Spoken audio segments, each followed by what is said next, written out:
résumé donc des échanges que nous allons avoir peut se traduire donc par les défis qui sont posés donc par les crises aux entreprises, ok, et les qualités qui sont attendues du management, ainsi que les approches efficaces pour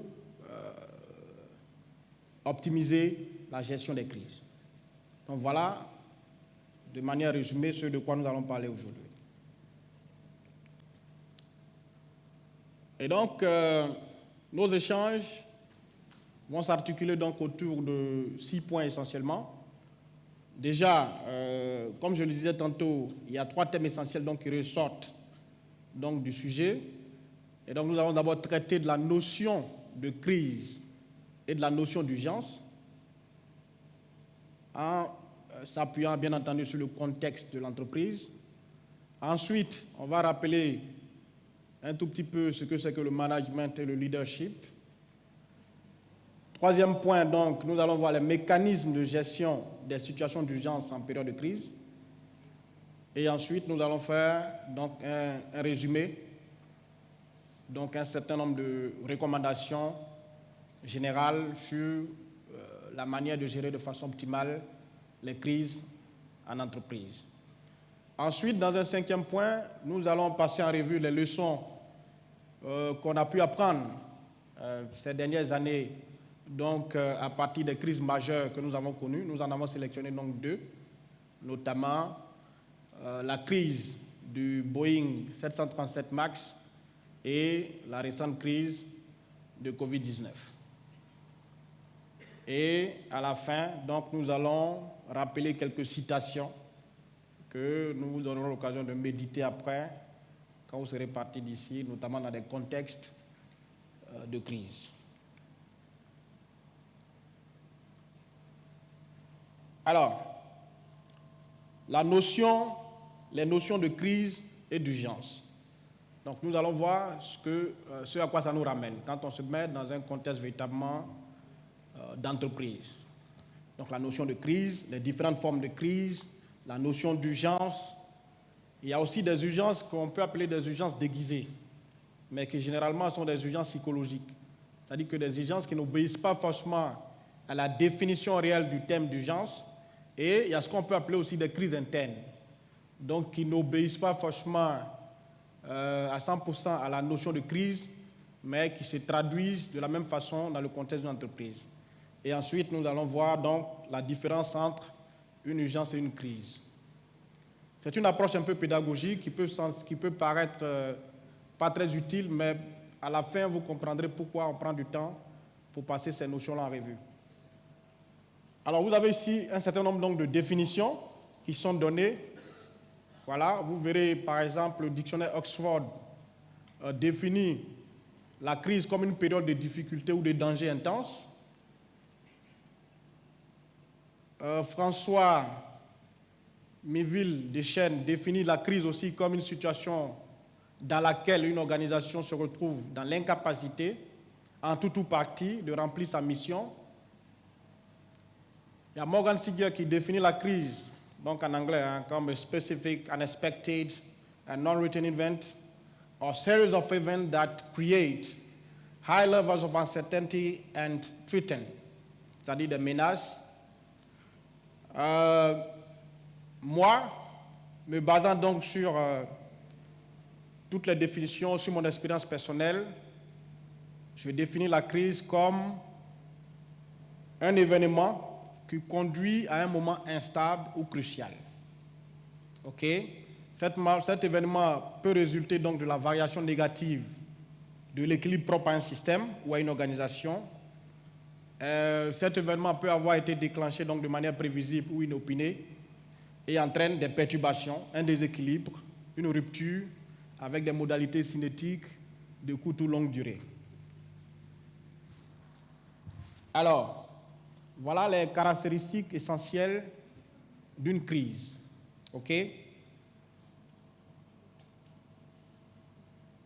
Donc, la crise, en ce qui concerne ses causes, les causes d'une crise peuvent être internes donc, ou externes.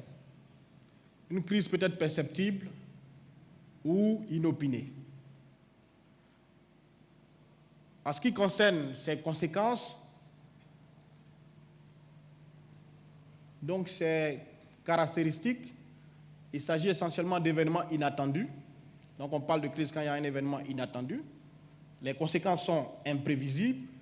Il y a le caractère inédit, donc ce n'est pas quelque chose qui se produit tout le temps. Et la crise a généralement des effets dévastateurs. Donc la manifestation d'une crise, généralement, il y a des menaces, donc des menaces à l'environnement.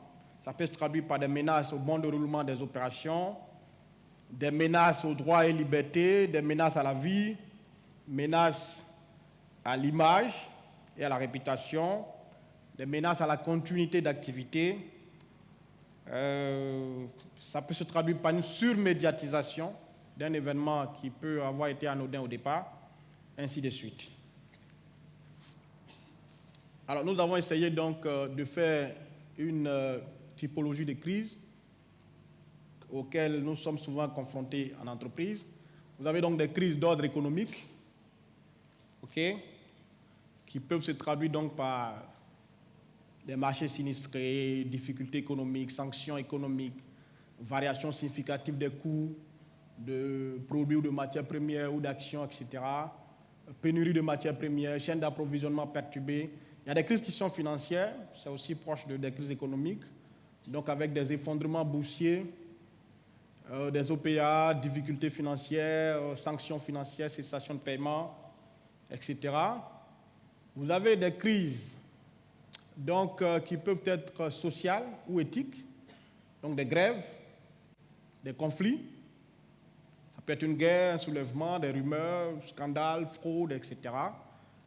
Il y a des crises environnementales. Vous n'ignorez pas qu'aujourd'hui, l'un des objectifs clairs de toute entreprise, c'est l'objectif de la durabilité. Donc, laquelle durabilité inclut donc, le triptyque de l'environnement, du social, etc. Donc, les crises environnementales aujourd'hui font partie du lot de crises les plus importantes qu'on observe à travers le monde, notamment les inondations, tremblements de terre, incendies, éruptions volcaniques, sécheresses, etc. On a aussi des crises techniques,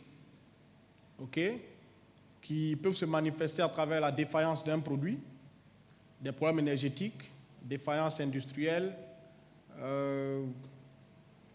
des informations erronées de gestion, des problèmes d'innovation. Vous avez des crises aussi d'ordre politique ou réglementaire, notamment la corruption, ou le non-respect des normes, de nouvelles tâches qui sont introduites, la suppression de certaines dispositions réglementaires, voilà, des conflits politiques.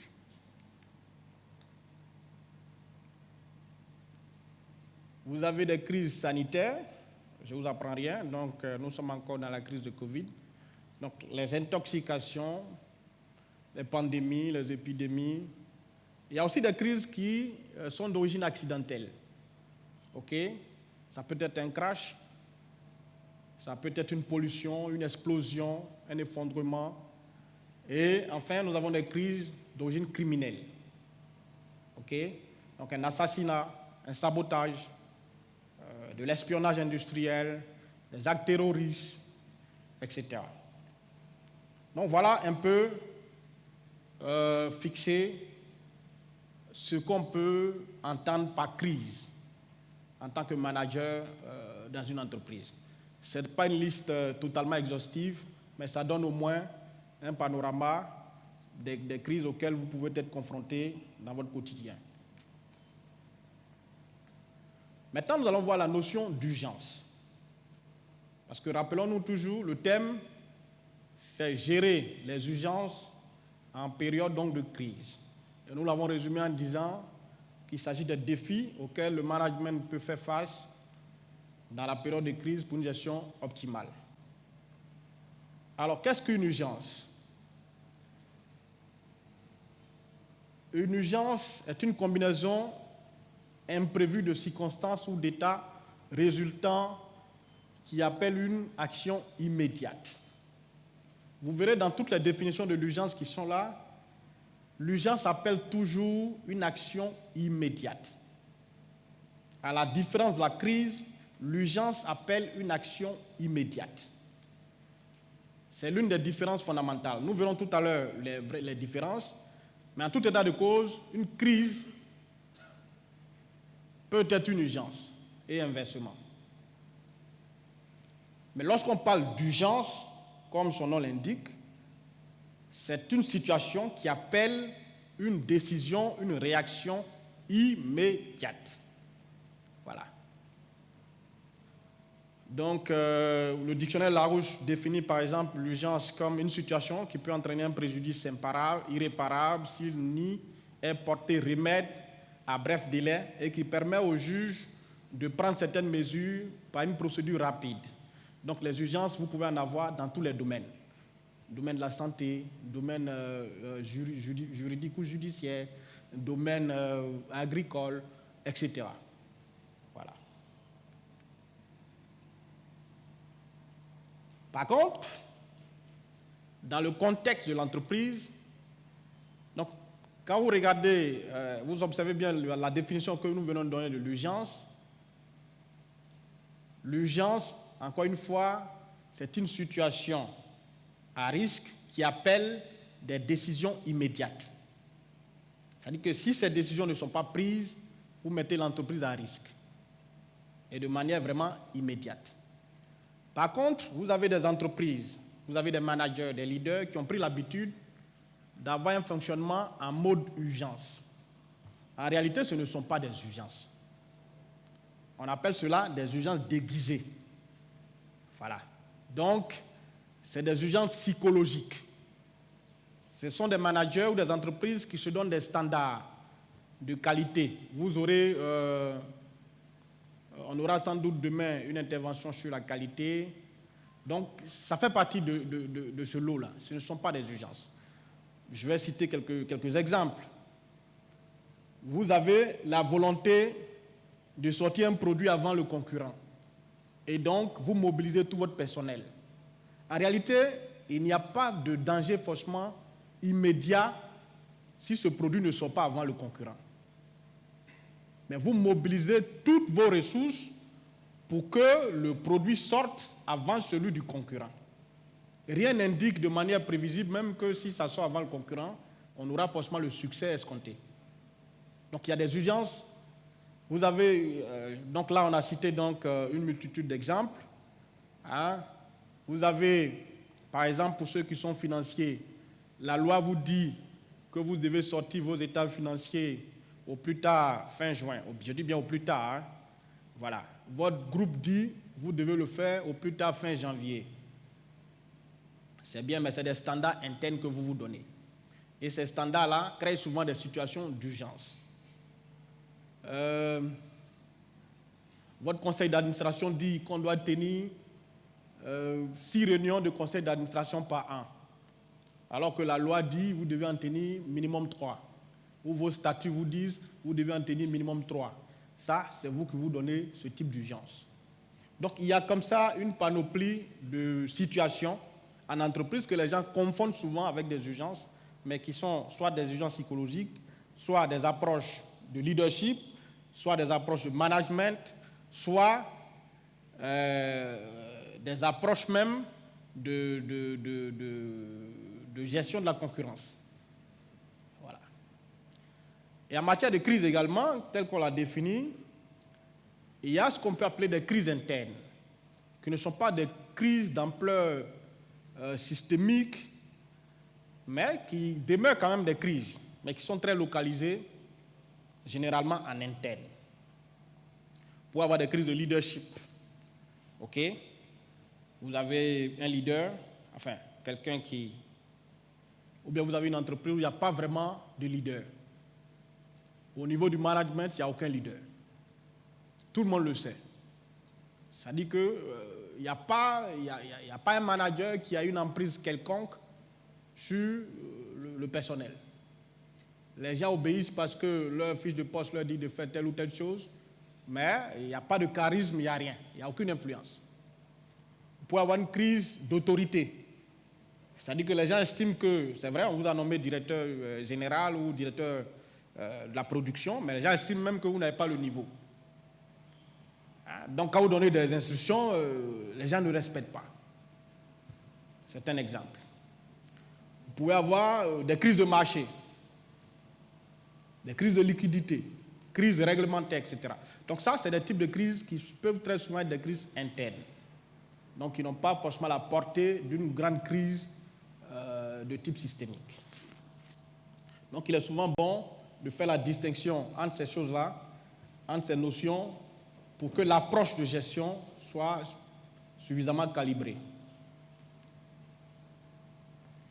Alors, quelles sont les différences fondamentales entre crise et urgence? Donc, on les rappelle là très rapidement. Comme je l'ai dit tantôt, c'est des notions qui peuvent se rejoindre et qui se rejoignent dans tous les cas.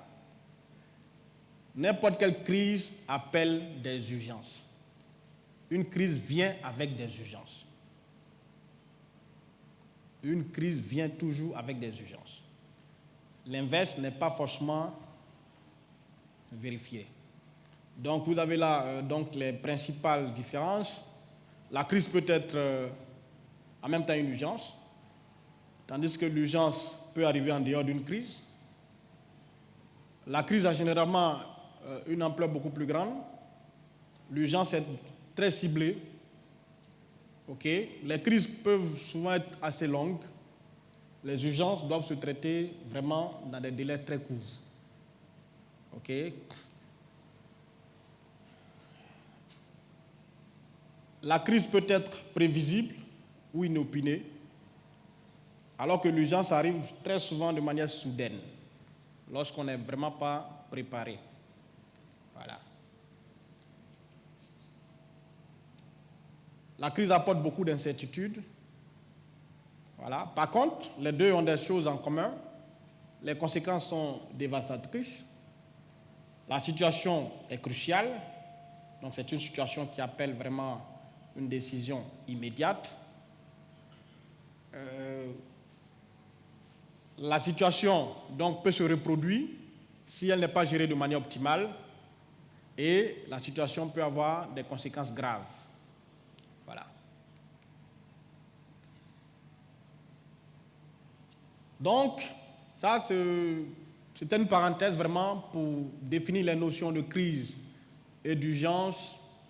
Et maintenant, nous allons voir un petit rappel sur le management. Vous avez quelques figures là du management, sans doute que vous connaissez déjà, je n'ai pas besoin de les rappeler. Mais c'est toujours bon, quand on est dans ce type d'exercice, de faire quelques petits rappels. Vous êtes tous des managers ici. Donc nous allons voir rapidement les concepts de management et leadership, le rôle du manager dans l'entreprise, les différents styles de management. Et je me suis amusé à lister un certain nombre de grands penseurs du management pour vous permettre après, pour ceux qui aiment bouquiner, donc de lire les livres donc, de ces différents penseurs-là.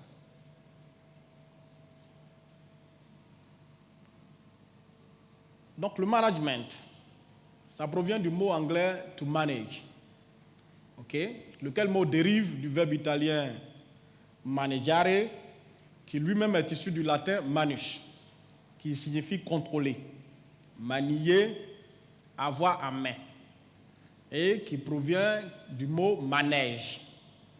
Manège au sens d'orienter un cheval en le dirigeant avec la main. Autrement dit, le management, c'est du dressage. C'est du dressage. Évidemment, vous me direz, vous n'avez pas affaire à des animaux. Mais, mettez-le dans votre contexte, le management, c'est du dressage. OK? Après, vous avez d'autres définitions de Raymond Thétard. Le management se définit comme l'art de diriger une organisation, de prendre les décisions nécessaires à la réalisation de ses objectifs, c'est une démarche globale, etc., etc. Le leadership, à la différence du management, c'est une influence politique, psychologique, sociale, etc., d'un individu sur un groupe d'individus, ou d'un groupe d'individus sur un autre. Le leader a des compétences personnelles lui conférant une différence et qui lui permettent d'être écoutés et suivis par un groupe de personnes.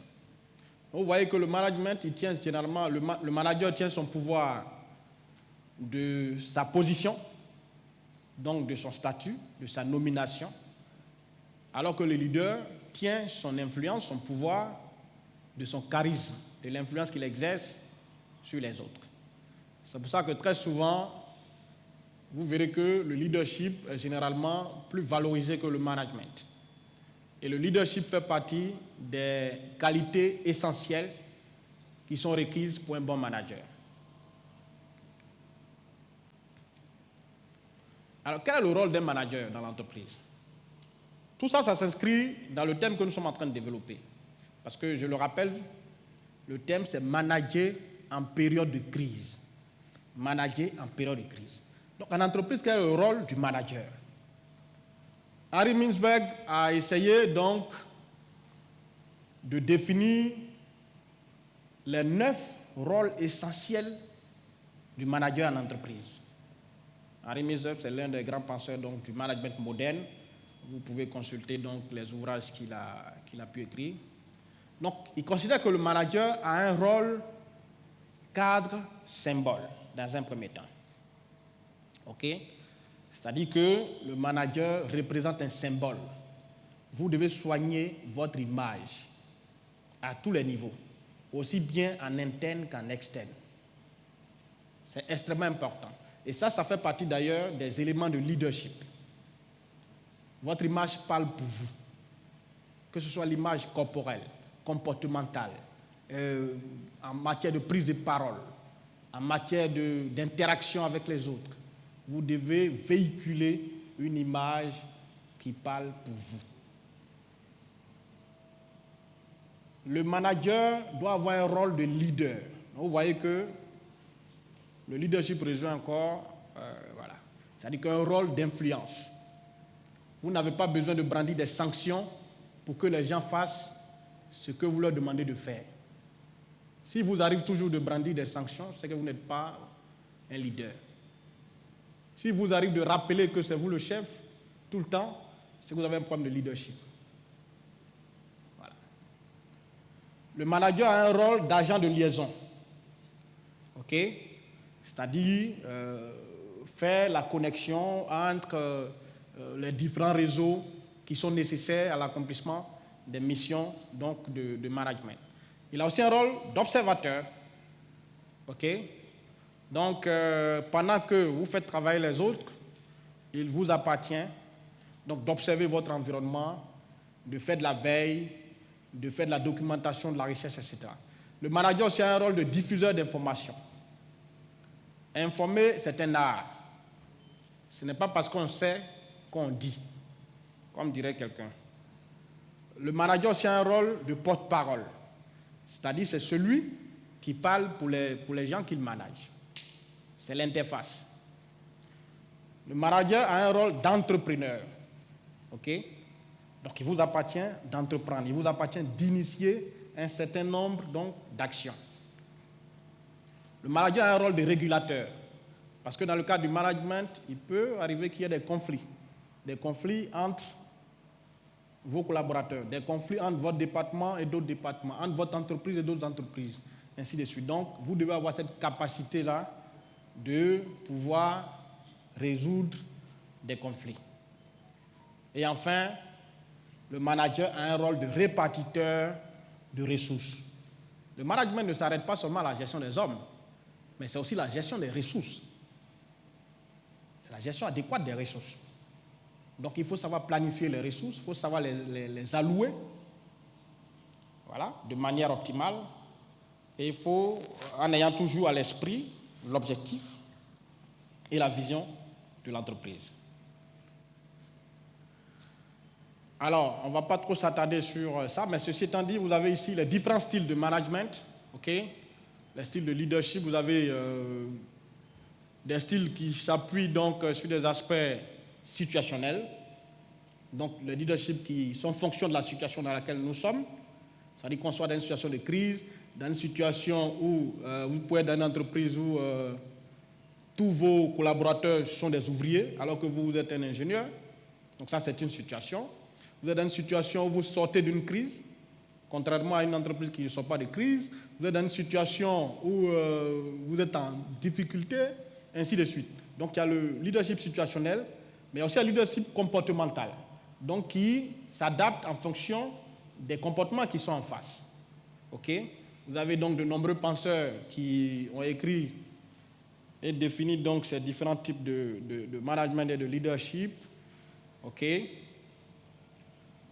Vous avez ici le leadership donc, centré sur le manager et le leadership centré sur le collaborateur. Généralement, les différentes formes de management qui reviennent souvent dans la plupart des apprentissages sont ces 4 formes de management-là, non participatif, persuasif, délégatif, directif. Okay? Et tout ça dépend du niveau de motivation et du niveau d'engagement de vos collaborateurs. Généralement, un manager n'a pas un style figé. Ce serait une erreur de dire, moi, on le verra plus tard, mais ce serait une erreur de dire, moi, je suis plutôt délégatif, moi, je suis plutôt démocratique. Ça n'a aucun sens. Le style s'adapte à la situation. Donc, c'est pour ça qu'on a parlé de management situationnel. Il peut s'adapter aussi au comportement. Voilà.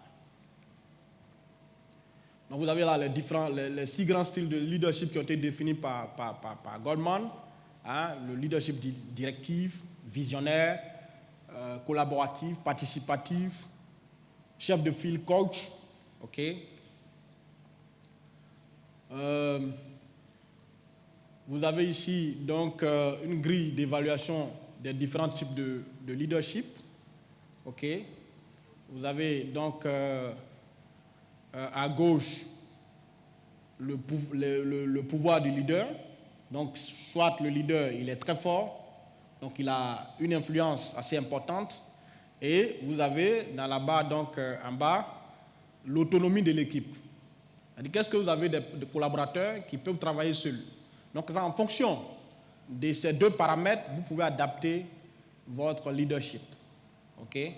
Et vous avez donc une grille d'évaluation là qui vous permet de voir, par exemple, quand vous prenez le style de contrôle, vous avez donc une efficacité très élevée, mais un engagement qui est totalement à 0. Ça veut dire que vous avez affaire à des collaborateurs qui n'obéissent qu'aux ordres. S'il n'y a pas d'ordre, eux, ils n'ont rien à faire. Ils ne sont pas engagés. Mais c'est efficace parce qu'il y a la chicotte derrière. OK, donc voilà une liste de grands penseurs du management leadership que vous pouvez, avec des ouvrages très intéressants que vous pouvez lire. Je pense que tout à l'heure, il y a également Dr Maté qui va intervenir sur des aspects donc, de ce point-là.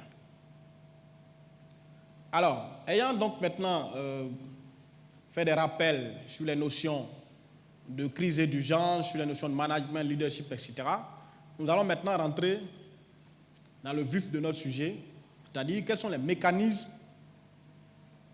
de gestion des situations d'urgence en période de crise. OK? Nous allons voir donc les processus, donc comment passer du processus décisionnel classique au processus d'urgence, le contexte de la gestion des urgences, il est important que cela soit donc dans l'esprit de tous les managers, les dispositions managériales clés pour une gestion efficace des crises, l'importance capitale de la communication, qui est un élément essentiel, et les mécanismes et outils de gestion efficace des urgences. Alors, le processus décisionnel classique se définit en 7 phases essentielles. 7 phases essentielles. Donc, l'identification de la décision à prendre. Ensuite, rassembler les informations judicieuses, donc la collecte de données. Ensuite, déterminer les alternatives, les options. C'est-à-dire que nous voulons prendre une décision. On a les données qu'il faut. Quelles sont les alternatives? Évaluer donc les données qu'on a. Est-ce que ces données sont pertinentes? Est-ce que ces données sont à jour et passer à l'action, c'est-à-dire prendre la décision. Et une fois qu'on a pris la décision, il faut après s'auto-évaluer, donc faire le bilan de la décision qu'on a prise. Donc c'est ce que vous voyez là, en anglais, dans le schéma qui est là. Il faut noter qu'en entreprise, il y a 3 types de décisions essentielles. Il y a les décisions stratégiques. Les décisions stratégiques, généralement, sont prises par les organes de gouvernance, conseil d'administration, direction générale, etc. Ça peut être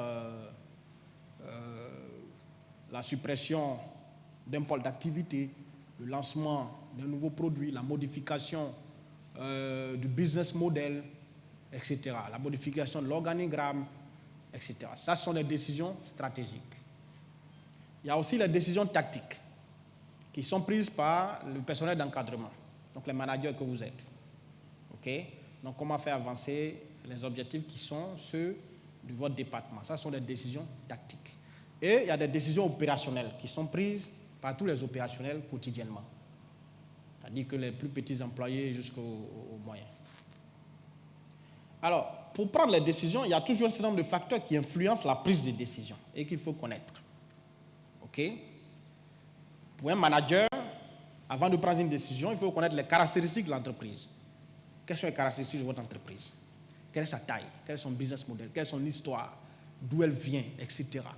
Parce qu'on ne se lance pas comme ça dans une décision qui peut aller à compte courant d'un certain nombre d'historiques, de principes, etc. Et il faut avoir aussi en visuel l'évolution du marché, la logique financière. Quand on dit logique financière, c'est la rentabilité, les coûts, etc. Parce que toutes les décisions qu'on prend peuvent avoir des impacts financiers. Donc il faut avoir toujours à l'esprit la logique financière. Très souvent, ah non, nous on est juristes, le truc là, il faut aller à la direction, ils vont voir. Nous, ce qu'on veut, on veut que le monsieur soit condamné. Bon, quand il est condamné, par derrière nous, on perd tout un tas de business avec lui, donc etc. Donc la logique financière doit toujours être présente dans... Il y a le contexte. Le contexte, donc tout ce qui se passe autour de vous, les impacts prévisibles de la décision. Donc il y a des décisions qui peuvent avoir des impacts dévastateurs. Le savoir-faire, ressources techniques, l'état des facteurs de dépendance externe, donc les matières, l'énergie, etc. Et l'image et la réputation. De nos jours, avec les différentes formes de communication qui existent, l'image et la réputation sont des éléments essentiels en matière de prise de décision.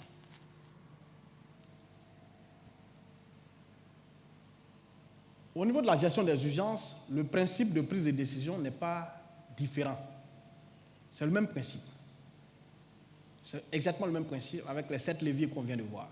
Ce qui change, c'est l'aspect inédit. C'est-à-dire qu'on n'est plus dans le business as usual, on n'est plus dans le day-to-day, mais on est dans une situation inédite.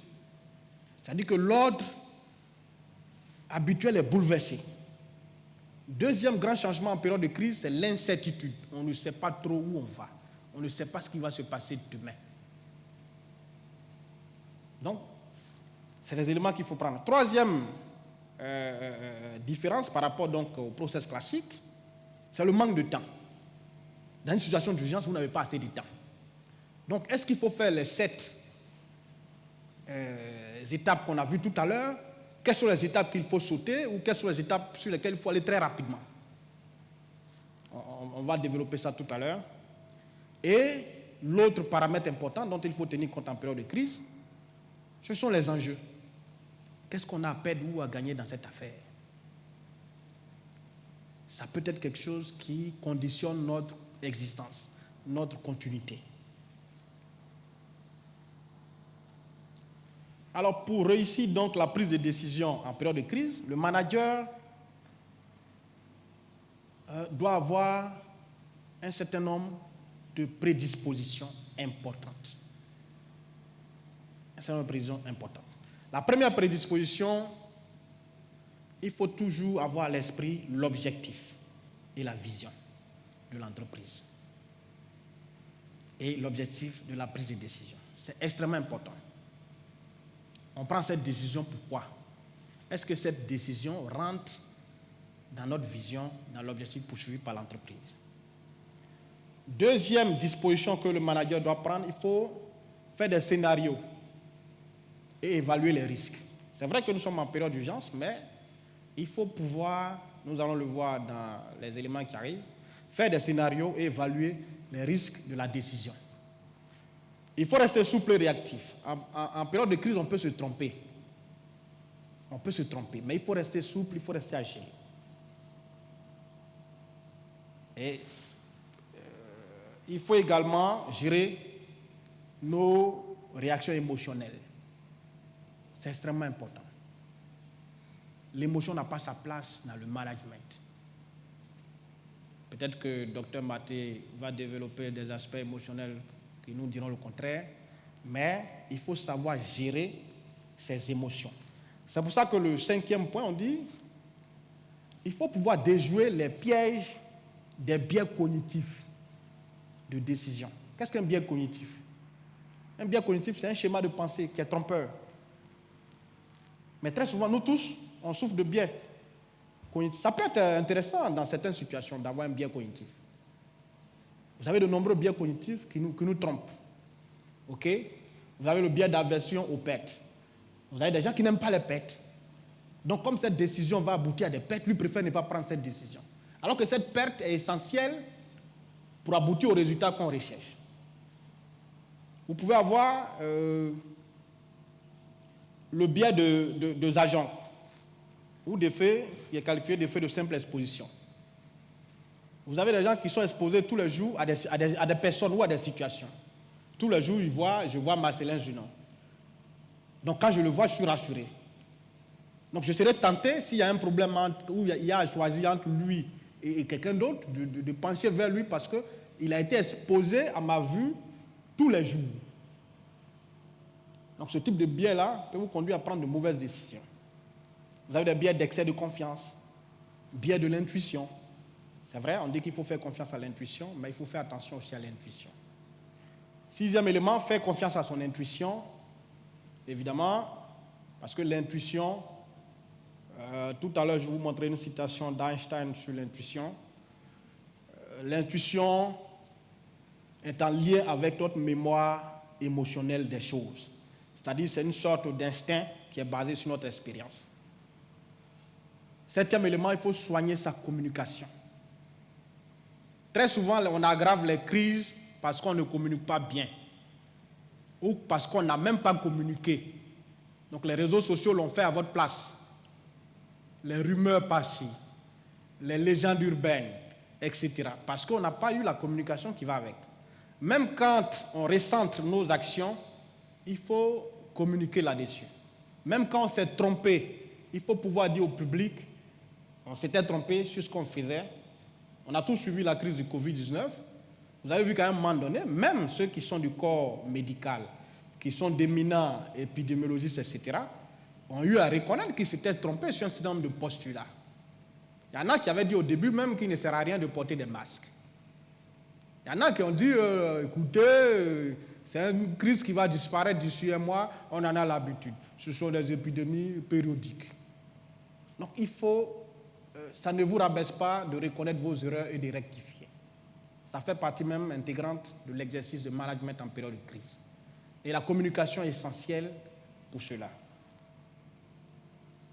Et il faut avancer.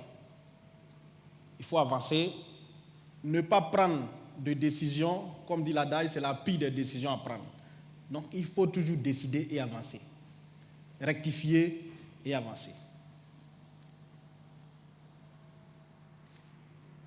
Comme je l'ai dit tout à l'heure, la communication est un élément essentiel en matière de gestion de crise.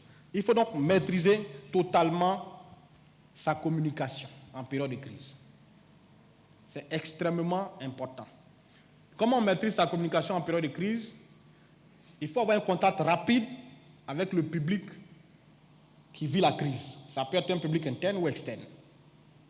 Quand c'est une pollution engendrée par votre entreprise, c'est les riverains, etc.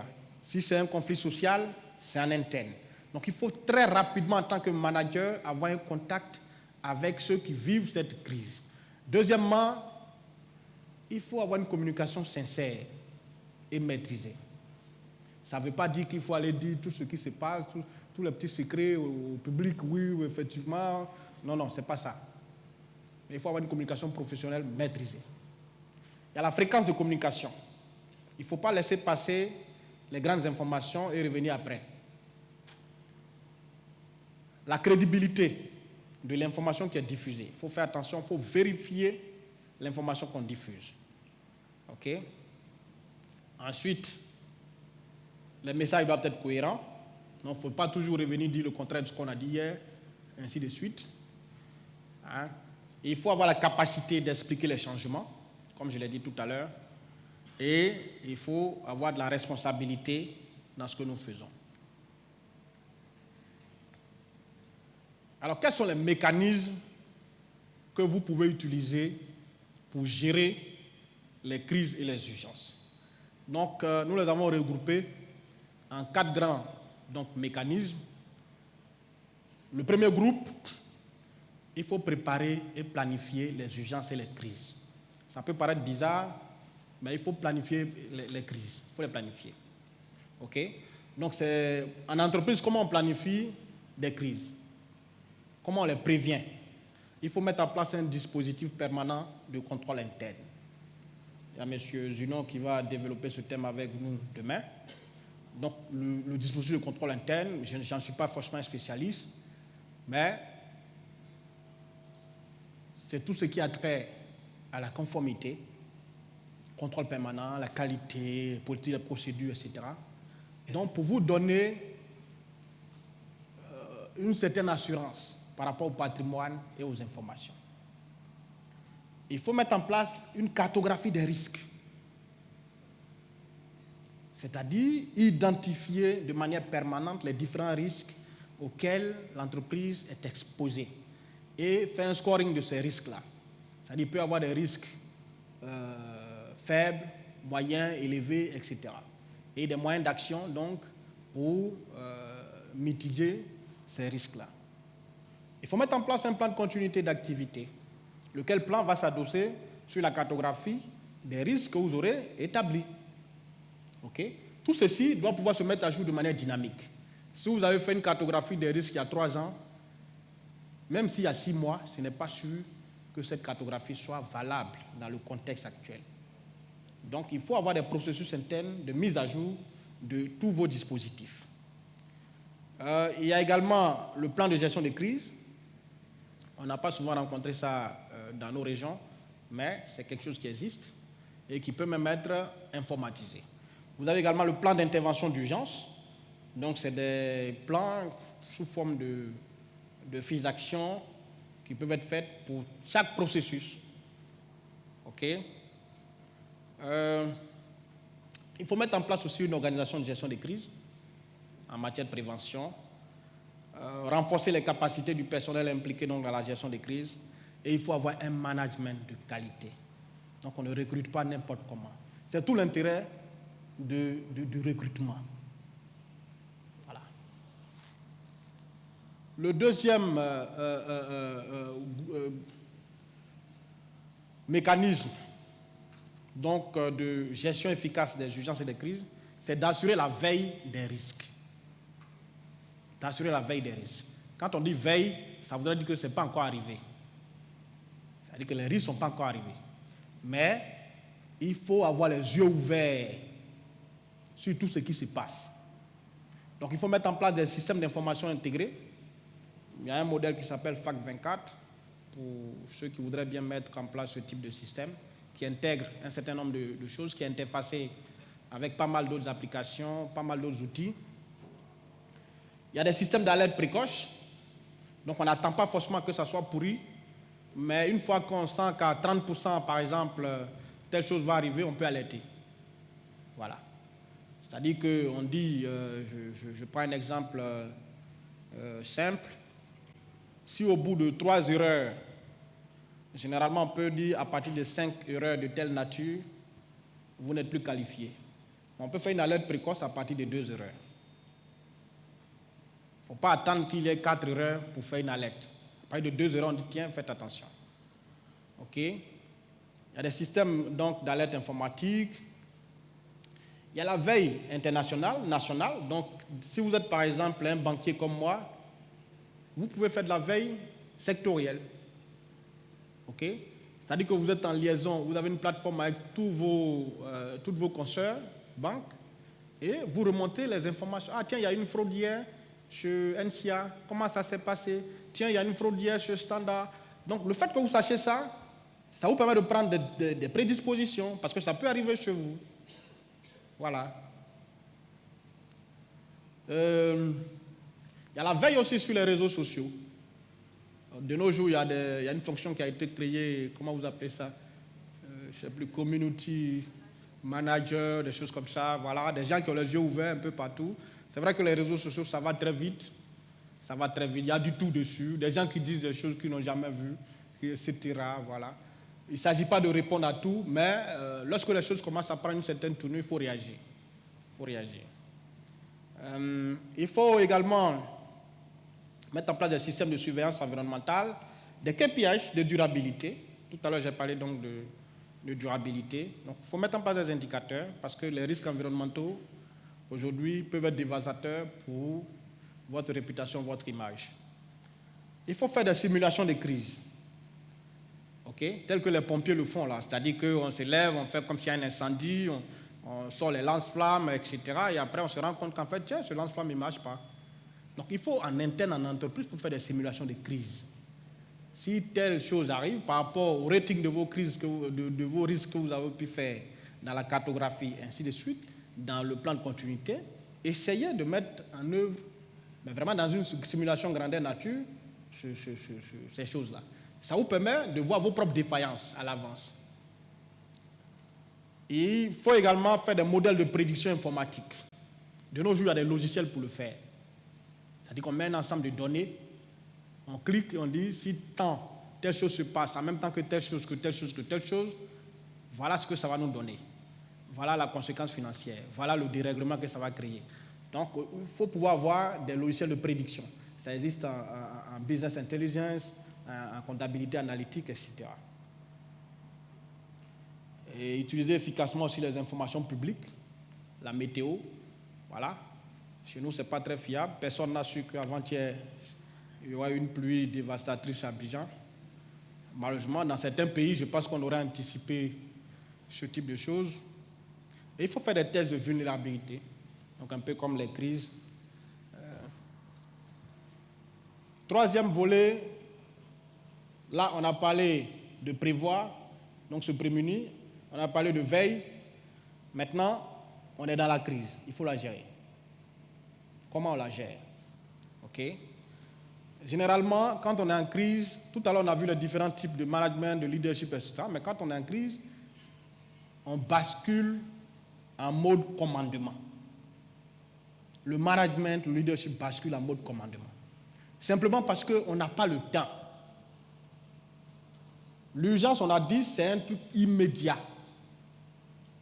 Si on doit faire un comité de direction, donner la parole au directeur machin, au directeur ceci, pour qu'il lui dit n'est pas d'accord, machin, on ne s'en sortira pas. Il y a une décision à prendre. Donc on bascule en mode commandement. Mais ce n'est pas de la dictature. Quand on bascule en mode commandement, le leader doit être assisté par un certain nombre de comités de réflexion, de cellules de réflexion, qui lui donnent chaque fois des infos, avec des scénarios, avec un certain nombre d'éléments pour lui permettre de décider. Quand on est dans la crise, il faut tout faire pour obtenir rapidement une première évaluation de la situation, un aperçu, très rapidement. Et il faut bien se préparer. Le leader doit être prêt et agir rapidement. Les premières décisions, ça ne doit pas attendre une demi-journée, etc. Il faut agir rapidement. Donc un leader doit être préparé à cela. Il faut pouvoir déclencher les alertes automatiques. Si vous avez donc une usine quelque part à Séguéla, alors qu'on dit que la pandémie, ça a commencé à Séguéla, si vous attendez une semaine pour dire aux gars de là-bas de rentrer sur Abidjan, vous n'aurez pas déclenché un certain nombre d'alertes. Donc il faut déclencher les alertes automatiquement. Il faut exploiter les données de manière intelligente. Docteur Martin nous dira tout à l'heure quelles sont les formes. Voilà. Il faut communiquer de manière professionnelle, ça on l'a déjà vu. Travailler de manière coordonnée avec les équipes. Garder un œil sur l'ensemble de la situation pour ne pas que quelque chose vous échappe. Être en mesure d'agir à tout moment avec agilité et flexibilité. C'est-à-dire qu'on peut se tromper, mais il faut toujours corriger, rectifier, apprendre de ses erreurs. Il faut documenter tout ce que nous faisons en période de crise, c'est essentiel. Pour la traçabilité, pour les audits, même pour la conformité. Voilà, parce que vos actions peuvent être auditées après. L'attitude que vous avez eue, la manière par laquelle vous avez réagi, tout ça, ça peut vous être reproché. Il faut documenter tout ce que nous faisons en période de crise. Il faut tout faire pour avoir une seule plateforme où les informations vous sont fournies. Et faire attention, comme on l'a dit tantôt, à vos émotions et aux biais cognitifs. Maintenant, une fois qu'on a géré la crise, il faut en sortir. Ça ne s'arrête pas à la gestion. Il faut sortir de la crise. C'est-à-dire on sort du mode commandement quand la crise est finie. On ne peut pas rester en permanence en mode commandement. C'est-à-dire comme on était en crise, le DG a décidé maintenant qu'il n'y a plus de CODI. Voilà, c'est comme ça. Il faut mettre fin au mandat des managers de transition. Très souvent, dans les périodes de crise, on peut faire venir un manager de transition. Donc, qui est là pour faire le mode commandement pendant une période. Voilà. Donc, il faut le sortir. Il faut faire les changements stratégiques qui s'imposent au regard donc de ce qui s'est passé pendant la crise, réorganiser, mettre à jour les procédures, les politiques, la cartographie, mettre en place une communication efficace post-crise. Autant nous avons communiqué sur la crise, il faut communiquer aussi sur l'après-crise. Rassurer les clients, rassurer les partenaires, rassurer les régulateurs, rassurer l'État, etc. OK? Documenter, planifier sur la progression, sur manière progressive, donc la gestion du changement et mettre en jour les indicateurs de gestion d'alerte.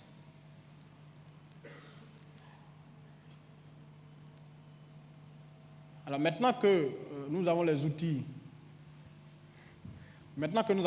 donc de gestion de crise, nous allons conclure donc sur en disant les crises vont toujours arriver. Et les crises vont mettre à l'épreuve non seulement votre capacité de décision, mais votre capacité d'adaptation. OK? Il vaut mieux toujours garder en tête vos objectifs finaux pour construire une réponse adaptée à la situation sur le long terme. Dans une situation d'urgence, le management doit se mettre en mode commandement. OK? Dans ce cas, le leader doit avoir à côté de lui des cellules de réflexion qui vont l'aider à analyser, etc., etc. En situation d'urgence, il n'est plus temps d'être en délégation ou en mode participatif. Ce n'est pas possible. OK? Le bon patron en situation d'urgence, ce n'est pas celui qui communique une vision ou organise, etc. L'urgence est une rupture par rapport au cours des choses. OK? Il faut impérativement mettre de côté les objectifs à moyen et long terme et se concentrer sur le seul moment présent. Le rapport au temps, donc la gestion du temps, change. Le rythme devient beaucoup plus rapide. La deuxième rupture va être de changer le style de commandement. OK? Le dirigeant doit sortir de sa tour d'ivoire et se mettre au cœur du champ de bataille pour piloter le changement. OK.